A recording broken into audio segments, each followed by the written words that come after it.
우리 좌우에 계신 분들과 함께 잠시 인사하겠습니다. 우리 이렇게 인사했으면 좋겠습니다. 어린아이 같은 믿음을 가집시다. 그렇게 인사하기 바랍니다.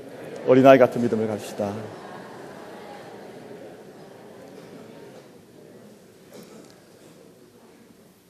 그 인사 건네시면서 옆에 분 보시니까 어린아이 얼굴 같으십니까? 그 다시 한번 봐보세요. 어린아이 얼굴이 맞는지 아니면 너무 어른스러운 모습을 가지고 계신지.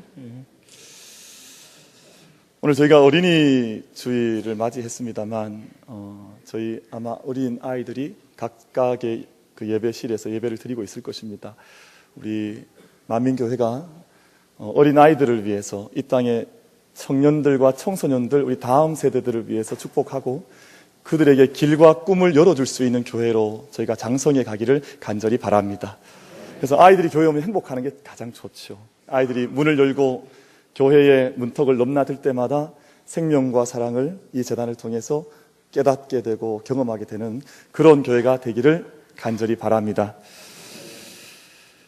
1999년 가을에 미국의 유명한 요트 항해가인 마이클 플랜트라는 사람이 미국에서 출발을 해서 프랑스까지 항해하는 대서양 북단을 항해하는 계획을 세워서 요트를 만들어 출발을 하게 되었습니다.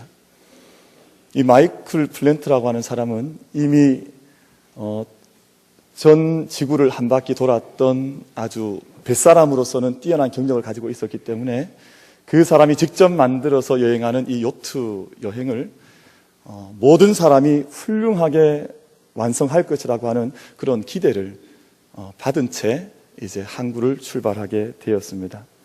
얼마나 요트를 잘 만들었는지 아마 그 시대에서 볼 수 없는, 요트는 화려하지 않습니까?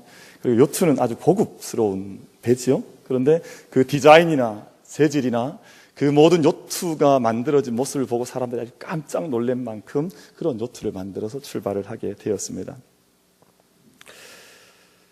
모든 사람들이 그의 항해가 성공할 것이라고 믿음 가운데 출발했던 그 배가 항해를 떠난 지 2주 만에 대서양 한가운데에서 전복된 채 발견이 되었습니다. 사람들이 다 깜짝 놀라고 왜 이와 같은 요트가 바다 가운데에서 너무나 잘 만들어졌고 또 요트 바다 사람으로서는 아주 뛰어난 사람이 출항을 했는데 왜 이 배가 뒤집혔을까? 사람들이 다 의아했고 그리고 그 요트에 대해서 조사를 하게 되었습니다. 요트를 조사한 결과 요트가 전복이 된 이유 한 가지를 찾게 되었습니다. 이번 저희 세월호라고 하는 배를 저희가 이야기를 들으면서 알고 있습니다만 배의 밑부분보다 모든 배들은 보이지 않는 아랫부분이 더 많은 무게중심을 가지고 있어야 된다고 그럽니다. 그래서 벨로스트라고 하는 곳이 있어서 그곳을 비워두면 되지 않고 그곳에 물을 채워넣든 모래를 채워넣든 다양한 것들을 채워넣어서 배가 흔들릴 때 복원이 빨리 될 수 있도록 그리고 배의 수위가 맞을 수 있도록 만들어 가야 하는 그 배 아랫부분, 보이지 않는 부분들이 있는데 이 요트가 4톤이나 되는 벨러스트가 있어야 하는 공간을 비워둔 채 출발을 해서 작은 파도에도 견디지 못하고 뒤집어졌다, 전복이 되었다 하는 것을 발견을 하게 되었습니다. 우리 바람이 우리 눈에 보이지 않는 것처럼 우리의 마음과 영혼은 우리의 눈에 보이지 않습니다. 우리 눈에는 늘 우리의 육신이 보이죠. 우리의 얼굴이 보이고 또 우리의 모습이 보이고 우리의 외적인 것들, 우리 눈에 직접 보이고 손에 만져지는 것들을 우리는 보고 만지며 경험하며 살아가고 있습니다. 그러나 우리는 요즘 눈에 보이지 않는 정신과 영혼, 마음이 얼마나 중요한 역할을 하는 것인지 우리는 값비싼 대가를 지불하면서 피해 대가를 지불하면서 우린 이 시대에 중요한 교훈을 뼈저리게 받고 있는 시간을 함께 보내고 있습니다. 우리 시대가 물질적 풍요와 경제적 발전으로 화려하게 미래를 향해서 잘 달려가고 있는 것처럼 보이긴 하지만 곳곳에서 경보음이 들려오고 있습니다. 바다에서도 경보음이 들리고 하늘에서도 경보음이 들리고 지하 속에서도 경보음이 들리고 육지에서도 경보음이 계속해서 들려오고 있습니다. 이 모든 것들은 우리의 외적인 화려함과 보이는 것들이 아무리 그럴싸해 보이고 뛰어나 보여도 우리의 정신세계와 영적인 세계가 그것을 지탱할 수 있는 깊은 무게중심을 가지고 있지 못하면 언제라도 전복되고 몰락할 수 있다고 하는 것을 보여주는 상징적인, 실제적인 사건들로 우리가 마주 대하고 있습니다. 윤리 없는 물질적 풍요, 영혼 없는 황폐한 과학기술은 인간의 역사에, 인간 사회에 얼마나 심각한 위기로 언제라도 우리에게 다가올 수 있다고 하는 것을 우리에게 가르쳐주고 있는 시대를 우리가 살아가고 있습니다. 오늘 이 시간 예배하고 있는 저희 모든 예배자들께서 늘 우리의 눈을, 육신의 눈을 가지고 있기에 우리는 늘 보이는 것에 집착할 수밖에 없고 보이는 것을 경험하고 붙들 수밖에 없지만 보이는 것 너머에 보이지 않는 세계, 보이는 건 물질 너머에 보이지 않는 영적인 하나님의 나라를 향해서 굳세게 우리의 무게중심을 잡아갈 수 있는 모든 성도들 될 수 있게 되기를 간절히 바랍니다. 오늘 저희가 함께 읽은 본문 말씀은 교회의 존재 목적을 말씀을 하고 있습니다. 우리 교회 역시도 이 싸움을 계속해서 나가고 있습니다. 우리가 보이는 하나님의 말씀, 보이지 않는 하나님의 말씀이나 하나님 나라를 추구해서 나갈 것인지, 아니면 우리 앞에 끊임없이 화려하게 보이고 있는 선악과와 같은 열매들을 계속해서 붙들고 나아갈 것인지를 도전하게 하는 교회의 본질이 무엇인가에 대해서 도전하고 있는 말씀이 오늘 저희가 함께 읽은 말씀인 줄로 압니다. 이 말씀은 예수님께서 승천하시기 전에 제자들에게 마지막으로 주신 유언과 같은 말씀이기에 별명이 붙어 있죠. 지상명령이다. 그렇게 별명이 붙어 있습니다. 그래서 이 지상이라는 말이 무슨 뜻이겠습니까? 지상, 그러니까 대부분 지상, 지하 그렇게 알고 계세요. 그런 지상, 지하가 아니라 이 땅 가운데 있는 가장 중요한, 가장 빼뜨릴 수 없는 최상의 하나님의 명령으로 주신 명령이라 그래서 지상명령이라고 그렇게 이름을 붙이고 있습니다. 그 자체가 가장 최고의 선이기 때문에 무조건 그 수행이 요구되는 대위임 명령이라고도 별명이 붙어져 있는 본문을 저희가 읽었습니다. 교회의 존재 목적에 대해서 우리 성도님들끼리 한 서너 사람만 둘러앉아서 이야기를 해도 다 의견이 틀리세요. 어떤 분은 교회는 예배를 위해서 존재한다고 주장을 하고, 어떤 분은 교회는 기도하는 곳이라야 된다고 주장을 하고, 어떤 분은 교회는 사귐과 나눔이 우선돼야 된다고 주장을 하고, 어떤 분은 선교하는 것이 교회의 목적이라고 주장을 하기도 합니다. 근데 오늘 본문 말씀을 보면 예수님께서 말씀하신 교회의 목적이 나오기 때문에 아마 우리가 받아야 할 가장 중요한 목적이 아닌가 그렇게 믿어집니다. 모든 민족을 제자로 삼아 아버지와 아들과 성령의 이름으로 세례를 베푸는 것, 그리고 그 세례를 받은 자들에게 하나님의 말씀을 가르쳐 지키게 하는 것이 교회의 본질적인 목적이라고 말씀을 하고 있습니다. 교회가 세례를 베풀고 그 세례를 받은 자들이 보이지 않으신 하나님 말씀에 순종하며 살아갈 수 있도록 영적 훈련을 감당해 나가는 영적인 훈련소와 같은 곳이 바로 교회라고 말씀을 하고 있습니다. 그러므로 세례를 베푸는 것은 우리 인간이 만들어낸, 인간이 고안해낸 어떤 제도가 아니라 예수님께서 명령하신 주님의 명령이라고 하는 것을 기억을 해야 합니다. 여러분, 세례가 주는 영적인 유혹이 무엇이겠습니까? 세례는 과거에 죄로 물들었던 옛 사람이 이제는 죽어지게 되고 거룩한 새 사람으로 다시금 살아나는 사건입니다. 보이지 않는 속사람이 새롭게 태어나 세례를 통해 그리스도와 함께 연합되어지고 그리스도를 주님으로 받아들이게 되는 사건이 바로 세례라고 말씀을 하고 있습니다. 옛사람이 죽어지고 새로운 피조물로 거듭나는 것입니다.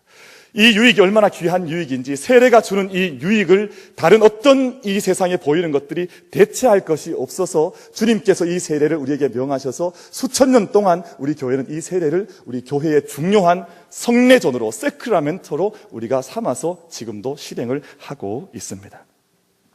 성경에서는 두 가지 세례를 말씀을 합니다. 한 세례는 물 세례입니다. 물 세례는 세례 요한에 의해서 베풀어졌던 세례입니다.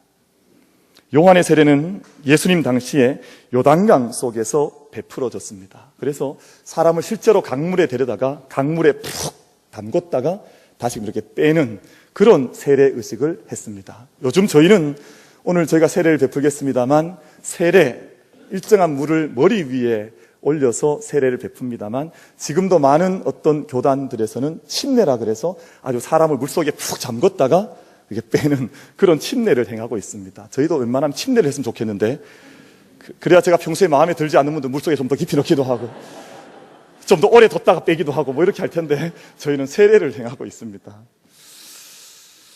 요한의 물세례는 바로 그런 세례였습니다. 물속에 깊이 넣었다가 물속에 들어갈 때 그의 죽음을 경험하게 되고, 다시금 물에서 올릴 때에는 다시금 예수의 생명 가운데서 살아나는 경험을 하게 하는 그런 세례를 베풀었습니다.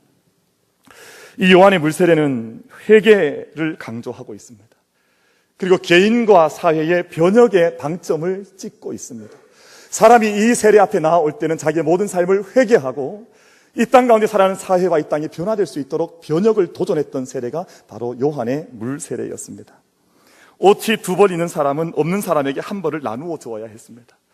세리들은 뇌물을 더 이상 받아서는 안 되었습니다.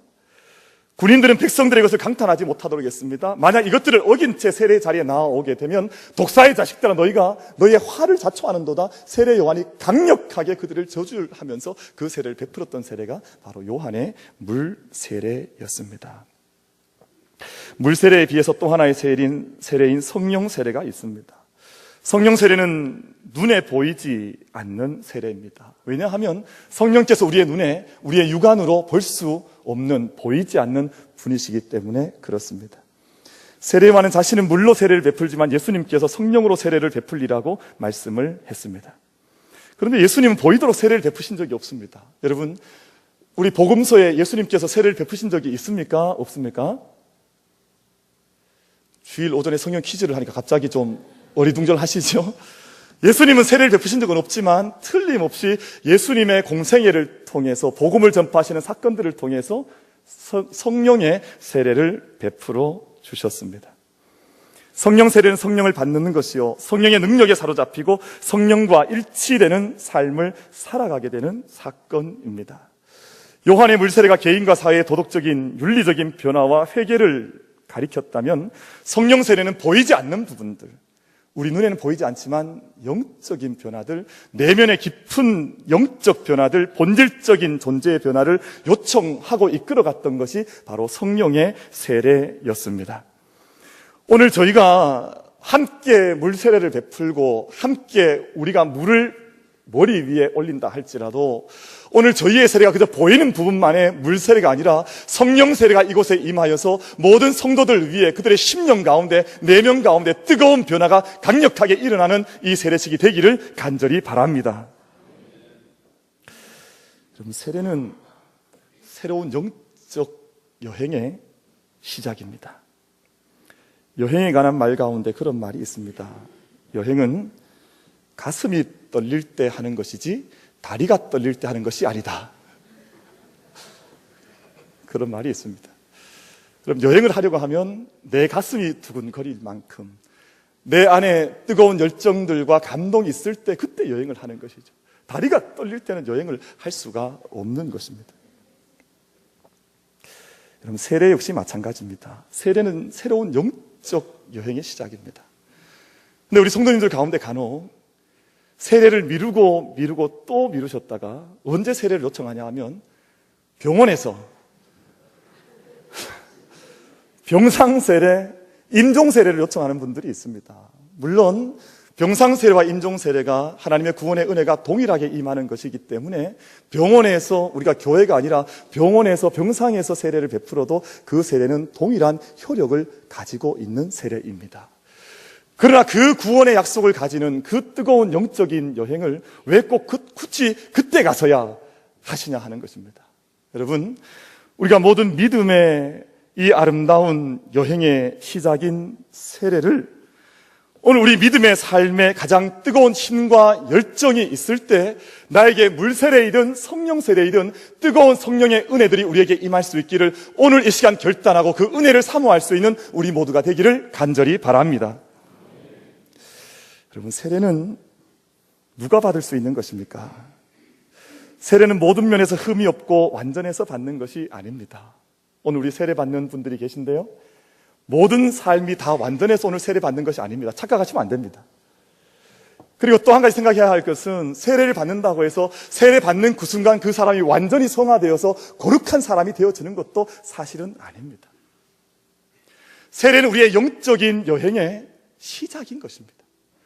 오늘 이 거룩한 예식을 통해서 외적인 표징을 받고 내적인 확증을 얻어서 성령의 뜨거움과 인치심을 얻어서 믿음의 삶을 주님과 함께 성령 안에서 달려갈 수 있는 모든 성도님들과 세례자들이 될 수 있게 되기를 바랍니다. 오늘 본문 말씀을 보면 아주 흥미로운 말씀을 한 가지 기록하고 있습니다. 17절 말씀을 보면 예수를 배웠고 경배하나 아직도 의심하는 사람들이 있더라. 여러분, 이 의심하는 사람들이 있었다고 했는데 이 사람들은 누구이냐 하면 예수님을 3년 동안 함께 동행했고, 그리고 예수님께서 부활하셔서 40일 동안 이 땅 가운데 계실 때 그 부활을 직접 목도하기도 했던 제자들, 특별히 11제자들 사도 그룹이었습니다. 근데 이 사도 그룹이 예수님을 보았음에도 불구하고, 부활하신 예수님을 자신들의 눈앞에서 직접 보았음에도 불구하고 여전히 경배도 하지만 의심하는 사람들이 있었다고 그렇게 본문은 말씀을 하고 있습니다. 여러분, 우리는 믿음의 삶을 살아가지만 사실은 완전한 사람들이 아닙니다. 하나님을 경배한다고 하면서도 끊임없이 의심이 일어나기도 하는 연약한 사람들입니다. 우리의 안에 믿음과 의심의 갈림길에서 늘 이 길로 가야 할지 저 길로 가야 할지 그 중간에서 갈림길에서 수없이 방황하고 고민하는 사람들도 역시 저와 여러분들입니다. 완벽한 믿음이 있는 것이 아니라 우리들 가운데 그처럼 의심과 믿음 속에서 끊임없이 방황하고 있지만 하나님께서는 경배도 하며 의심도 하는 그 사람들에게 찾아오셔서 지금 하나님께서 부탁하시는 놀라운 대위임과 같은 명령을, 지상명령을 그런 사람들에게 하고 계신데, 오늘 이 명령과 이 부탁이 저와 여러분에게 주시는 하나님의 친명령과 부탁이 될 수 있게 되기를 바랍니다.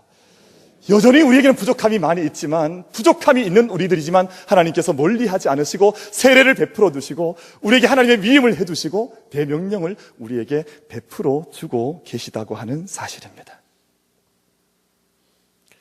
여러분, 예수님께서 원하신 사람은 자랑할 것이 많은 사람이나 달란트가 커서 세상을 두렵고 떨게 하는 사람이 아닙니다.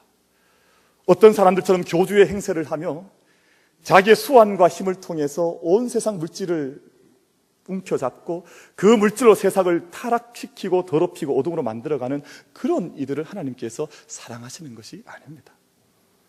베드로처럼 때로는 부족하고 때로는 도망을 가고 때로는 주님의 뜻을 헤아리지 못해서 또 실수를 하고 의심도 하지만 그 마음속에 예수님을 향한 작은 사랑의 편린이라도, 작은 믿음의 고백이라도 여전히 붙들고 주님, 내가 주님을 사랑하는 줄 주께서 아시지 않습니까? 라고 고백하는 그 사람에게 하나님께서 다시 한번 도전해 주시고 다시 한번 길을 열어주시는 줄로 믿습니다. 우리가 어떤 우리의 힘과 우리의 대단한 것을 자랑하는 자들이 아니라, 우리는 비록 부족하고 연약하다 할지라도 하나님 앞에 작은 믿음을 붙들고 기도할 때 하나님께서 우리에게 위임하신 그 명령, 그 부탁을 우리를 통해서 성령의 세례를 주시고 우리에게 그 역사를 이루어 가시는 줄로 믿습니다. 세례를 받은 자들은 이제는 그 영적인 시야를 넓혀 가야 합니다. 지경을 넓혀 가셔야 됩니다. 자기 자신을 위해서 사는 삶도 너무 귀한 삶이기도 하고, 또한 가정을 위해서 사는 삶, 자기 일터에서 헌신하는 것도 너무나 귀한 삶입니다. 세상에는 자기 한 몸 잘 건사하지 못해서 영적인 깊은 수렁에 빠져 있는 사람들이 얼마나 많은지 모릅니다. 그리고 가정 가운데 평강과 기쁨을 잃어버려서, 우리가 5월이 되어서 가정의 달을 이제 들어갔습니다만, 가정 가운데 지금도 눈물 가운데 가정이 회복되기를 기도하고 있는 이들도 이 땅 가운데 얼마나 많이 있는지 모릅니다. 그러나 그럼에도 불구하고 예수님께서는 제자들에게 시야를 넓히라고 말씀을 하셨습니다. 오늘 보면 19절 말씀에서 너희는 가서 모든 민족을 제자로 삼아 아버지와 아들과 성령의 이름으로 세례를 베풀고 내가 너희에게 분부한 모든 것을 가르쳐 지키게 하라라고 말씀을 하셨습니다. 갈릴리 바다에서 물고기만 바라보던 눈이 팔레스틴 지방을 바라보게 되었고, 그 너머를 넘어가서 갈라디아와 터키 지역을 바라보게 되었고, 그리스와 로마까지도 바라볼 수 있는 새로운 시야를 가진, 새로운 비전과 꿈을 가진 사람들로 그 사람들이 바뀌어 변화되어져 가기를 시작을 했습니다. 우리 사랑하는 만민교회와 오늘 또 세례에 참여하게 되는, 또한 세례를 축복하는 모든 성도들께서 우리 눈에 보이는 것들만에 만족하는, 우리 눈에 보이는 것에 사로잡혀 있는 그러한 믿음의 공동체와 성도들이 아니라 주님께서 우리의 눈을 열어주시는 대로 우리의 보이지 않는 부분까지도 볼 수 있는 은혜가 우리들 가운데 이루어질 수 있게 되기를 간절히 바랍니다. 사랑하는 성도 여러분, 다 세례를 받으셨습니까? 외적인 변화만 아니라 내적이고 영적인 변화를 경험하실 수 있게 되기를 바랍니다. 그리스도인은 반드시 세례를 받아야 하고 그 세례를 값싸게 베풀지 않아야 하고 하찮게 여기지 않아야 합니다. 우리가 세례를 받았다면 하늘과 땅의 모든 권세를 우리에게 주신 그 주님의 권세를 붙들고 영적인 시야를 열어 이 땅 가운데로 걸어 들어가 사망의 그든질 땅에 복음을 전하며 생명을 전하는 일에 우리가 다 함께 쓰임 받아야 될 줄로 믿습니다.